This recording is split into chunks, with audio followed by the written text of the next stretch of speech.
Mr. Almassian, I know you are Syrian yourself. What is your thought on this? All the hardships and specific troubles and problems that Syria is facing right now. What are your thoughts on this? Actually, it's a big humanitarian catastrophe in Syria.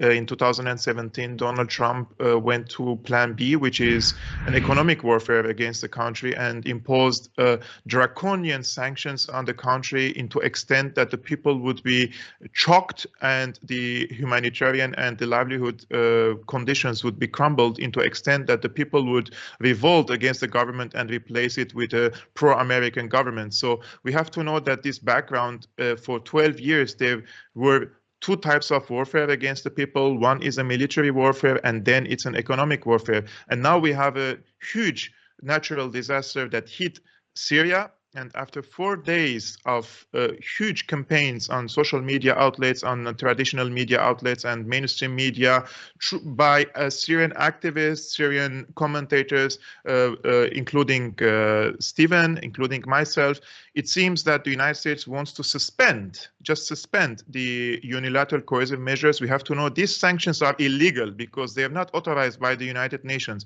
Those are illegal unilateral coercive measures according to the definition of the UN, and the UN Special Rapporteur on the impact of these sanctions on Syria has the sanctioning countries to lift these sanctions because they are deteriorating the livelihood situation in Syria, such as the health sector, education sector, humanitarian sector. And now the United States comes and says, okay, I will suspend these sanctions for 180 days so we can allow the humanitarian aid to come into the country. And this proves our argument that we say that these sanctions affect and negatively affect the humanitarian assistance to Syria when the United States was refusing to acknowledge this for more than 12 years now. Now they themselves lift it so that the humanitarian Syria, because the United States is coming after any company, any country, any individual who tries to get in any sort of aid into Syria, even if that is material, pharmaceutical material that is needed to produce cancer, for example, medicine in Syria.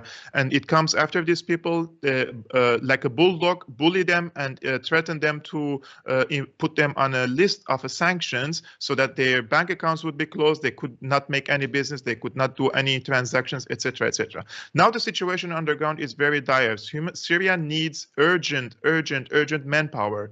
They need rescue teams to dig in under the rubble. They need vehicles, they need LKVs, they need all sorts of this equipment that can dig in and see what's underneath of this rubble.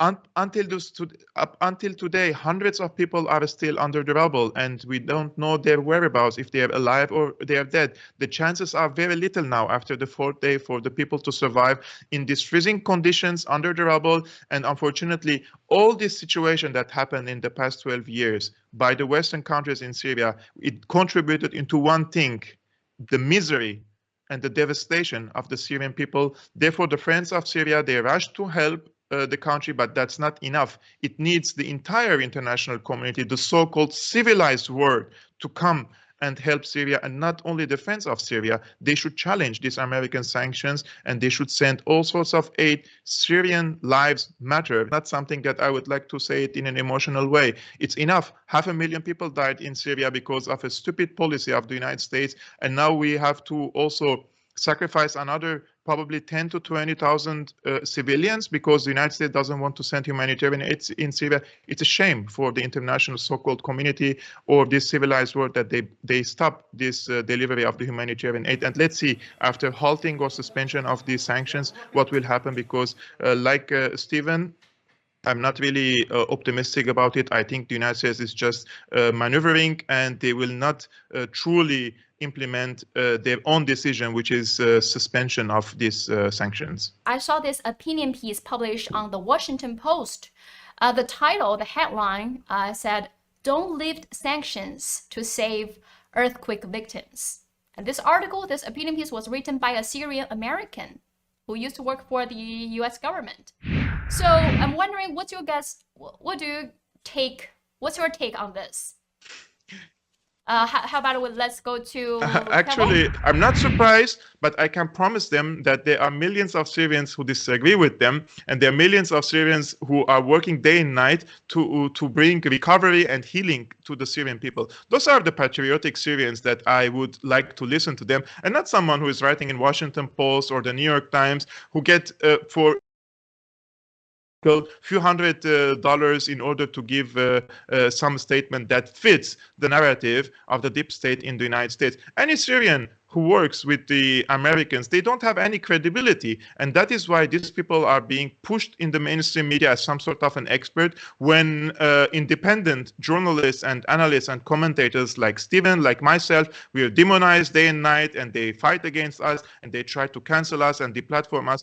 But as much as they try, it's not going to work. We will always find a way to bring the voices of the silenced majority of the Syrians from Syria to the outside world, because these people in Syria are our also responsibility. We have to help them. This is our duty. This is how we see things in Syria. It's not a job, a career for me to go and make a podcast. No, it's a duty. Let's go to Kevork because you live in Berlin. Now, I want to ask a quite personal question to you. When the people, around you find out that you're Syrian and, like your home country is suffering a human disaster, what is their response to you? Actually, there is a division among the German people, just like in anywhere in the world. Some people never heard about the war in Syria. Some people do not know what happened in Syria in the past 12 years.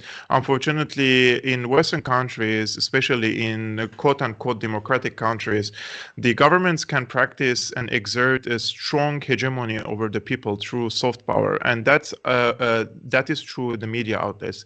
The governments here are in full control of the influential media outlets, whether they are written or they are broadcast TV channels. Therefore, there is a united narrative when it comes to important issues such as Syria, such as China, such as Russia, Ukraine, etc.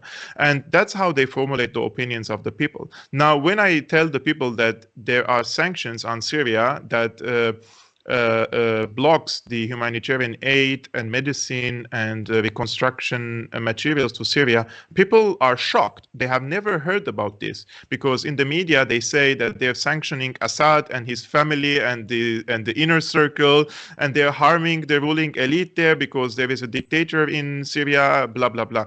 But facts on the ground speak volume, and we can see that all these sanctions aren't harming the government but the ordinary people. So our mission here is to really enlighten the people on these difficult and very hard facts, and sometimes it's shocking for them, especially when you show them the evidence, you show them the document, you show them videos of what's happening in Syria, and they get confused, and because in their minds and in their hearts they're good people, and they say, why would our media lie? And why would our government do something evil to the Syrians or the Syrian people? Because they were programmed to think that they're the force of good forever. And they're the ones who come always for help. They're the ones who come always for aid if some disaster happens somewhere. So they cannot really process the fact that their country is probably doing something evil around the world. And this is a very difficult task here in Germany, because the media is very strong,